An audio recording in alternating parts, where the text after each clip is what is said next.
tout l'enjeu, finalement, c'est le même, hein, c'est que la croissance économique permette de donner une place à tout le monde dans la société, en fait, hein, si on le résume.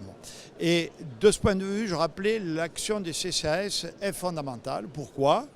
Parce qu'au-delà des politiques que ces centres conduisent, c'est l'atout de la proximité.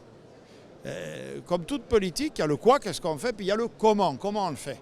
Et une politique qui se détache de la réalité des gens, de la réalité des territoires, manque souvent sa cible. Bon. C'est la raison pour laquelle je pense que les politiques d'action sociale doivent être les plus décentralisées et les plus déconcentrées possibles.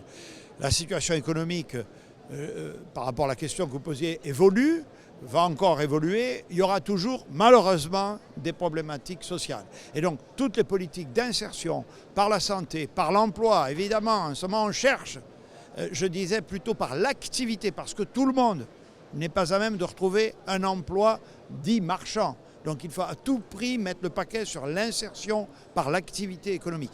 Donc c'est aussi une question de dignité, l'insertion par la santé, l'insertion par le logement, l'insertion par le sport. Toutes les politiques d'insertion sont transversales et c'est aussi un des atouts des CCAS que de gérer cette transversalité. Il y a un mouvement réel, c'est-à-dire que il y a, pour l'illustrer évidemment, l'argent que peuvent donner les entreprises, c'est une question de moyens financiers, mais pas que. D'abord, je crois qu'il y a une vraie prise de conscience. La RSE, les entreprises, maintenant, ce n'est plus une obligation légale à satisfaire, c'est un engagement positif au service de la société. Parce que si la société va mal, si les collaborateurs vont mal, l'entreprise va mal. Donc elle a intérêt à ce que son écosystème, l'entreprise, elle doit faire des profits, c'est tout à fait normal, mais elle a intérêt à ce que son écosystème aille bien. Et il y a une façon aussi de capitaliser ça que je vois se développer, ce qu'on appelle le mécénat de compétences, c'est-à-dire l'entreprise peut aussi aider en donnant du temps à ses salariés pour s'engager dans la lutte contre les exclusions. Et ça marche très bien, parce que les salariés, ils trouvent aussi une raison d'être, donnent du sens à leur vie. Ce sont donc des salariés plus motivés et donc des salariés plus performants.